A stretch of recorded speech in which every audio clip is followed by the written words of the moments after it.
Today we're learning the basics of text animators in Adobe After Effects. Animating words in After Effects can be very easy, but some people make it harder than it needs to be. If we wanted to animate this across the screen, some people would set up their animation the way we have here, where each letter in the word is separate and we have separate keyframes coming in.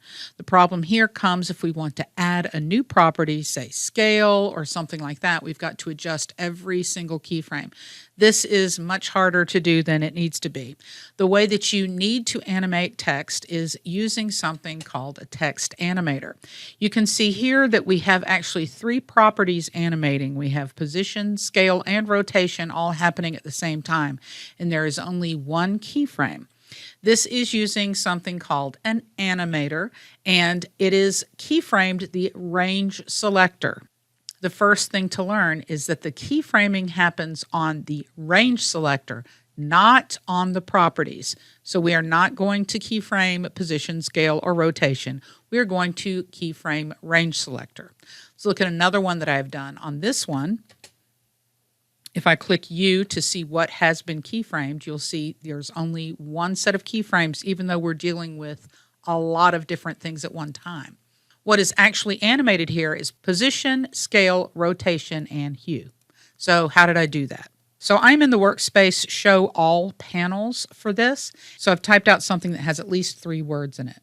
The first thing to know when you are typing text in After Effects is to always go to paragraph and tell it to center the text when you are typing.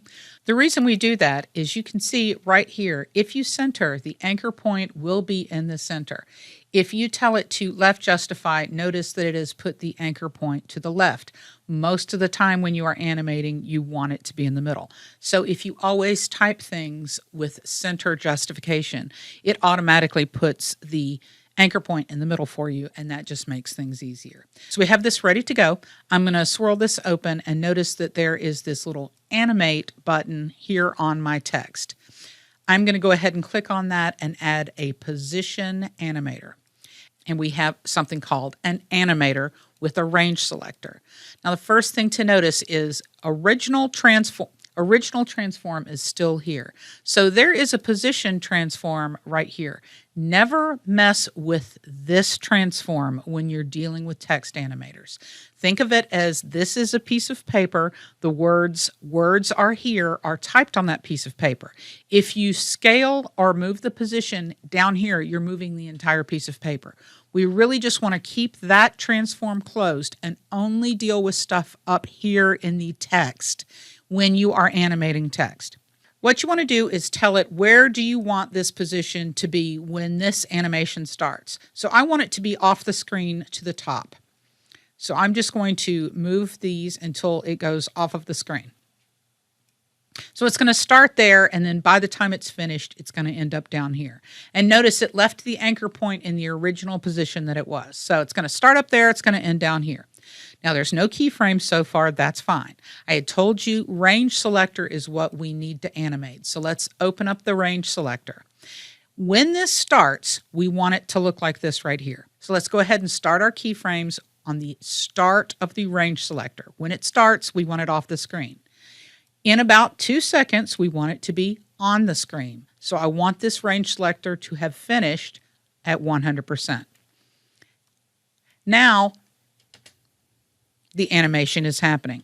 Of course, if we want that to happen quicker, we're going to move those keyframes closer together. If we want it to happen slower, we're going to move those keyframes farther apart. If we go to Advanced, you can see that it has decided that it is going to animate this based on the characters. I'm going to change that to words so you can see the difference. Most of the time what you want is going to be adding the characters. Now there is a lot to learn here, and we can come back and learn it later. I just don't want to overwhelm you. Let's just do some really basic text animators. So close this up. That's all we're going to mess with Advanced for right now. And let's add some more properties to this animation. Now, you could add another animator, go up here to animate and add another animator. And we would do that if we wanted it to happen at a different time than this one. But the easiest way to do this is we're just going to add to the animator and the range selector that we already have. So for this one, let's go ahead and add a property of scale. And so far, it hasn't done anything. I want to tell it when it starts, I want it to be bigger. About that big. When it starts, it's going to be really big, and it should go back to normal by the time it's finished. Absolutely working. Let's add one more thing to this animator. I'm going to add rotation. And it's sometimes hard to see this. You can look at the bounding box up here. I just want it to start rotated. By the time it gets finished, it's going to be back to normal. Now that's looking cool, but the problem is when we first put that position keyframe in, everything was off the screen. Now that we've made them really big and we've rotated it, we can see where our position starts. So I'm just going to get back up here to position and just move that farther off the screen. You can see these little dots right here. That represents each of the letters. That should be enough. Nope, not quite enough. I think we need to move it up even more. There we go. Let's see what our animation looks like now. Now, the first time I had shown you hue, and hue is a really cool thing. Let's add a property of hue in there. Fill color, hue. So I want the hue to change. I always wondered, why is this not working? I'm going to go ahead and change the hue. And it's not working. The reason is because our letters are white, so there are no hues. If you want to use the hue, which is a really cool effect, we have to actually change the original font to have some color. So I'm just going to go back and grab my type tool, highlight it, and give this a color. And I'm going to adjust this hue, and we should see it cycle through the hues as it comes down. And you can see it's cycling through all of the colors. Looks pretty cool. This is looking pretty good. One thing that is kind of fun you might want to do is to go into the advanced settings of your range selector and tell it just to randomize the order of when this is coming in. That can be a really cool effect. And if we want to have it looking even stranger than that, we can add, instead of adding a property, let's add a selector. So go back up here to Add, and instead of property, click on selector. Now we could add another range selector. So if we wanted to show these letters leaving the screen, we could add an expression, which is specific code. The easiest one is to add a wiggle. And you can see what wiggle does. Of course, wiggle selector has all kind of choices that you can go, the max amount, how big it is, that kind of thing. So you can create a lot of different things with range selectors. And realize we have only done one keyframe for all of these different things. That's a pretty fun little effect with one keyframe. The next thing I want to show you is how to type on a path. So here's one on a circular path. Or you can just draw a path other ways. You could also put words on an image or video, kind of like this. So how do we do something like that? So if we have some words on the screen, you can look and see we have regular transform, and in text, it has the source text, and it's also asking us about the path, and there is no path on this. It's just normal text. But if there is a path, you can tell it where to draw that. So what we're going to do is we're going to draw a path while we have it selected. So make sure it is selected, grab the pen tool, and just draw a simple path. Now, the way I did that was I clicked once, click and drag, and then clicked again. We now have a path. You see it thinks it's a mask, and that's fine. It's sitting right there. We don't really need it for anything.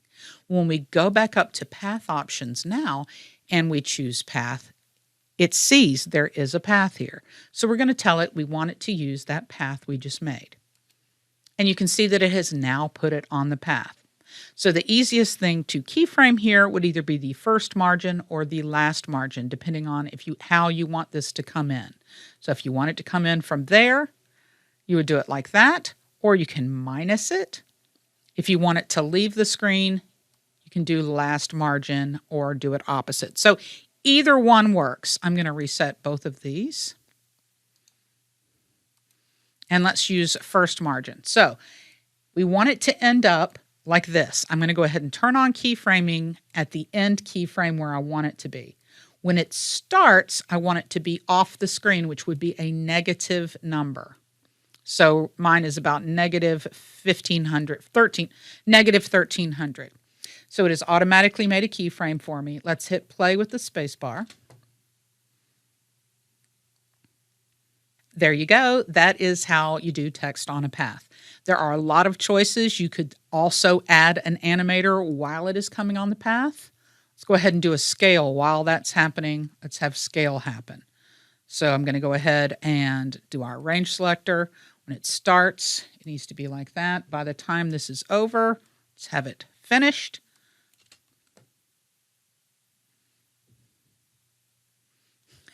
Not a very beautiful effect, but you can see that you can add all of these things that we've learned on top of this effect to create some really interesting things. Try it and see what you can do. There's a lot more to it, but that is the basics of how to use text animators.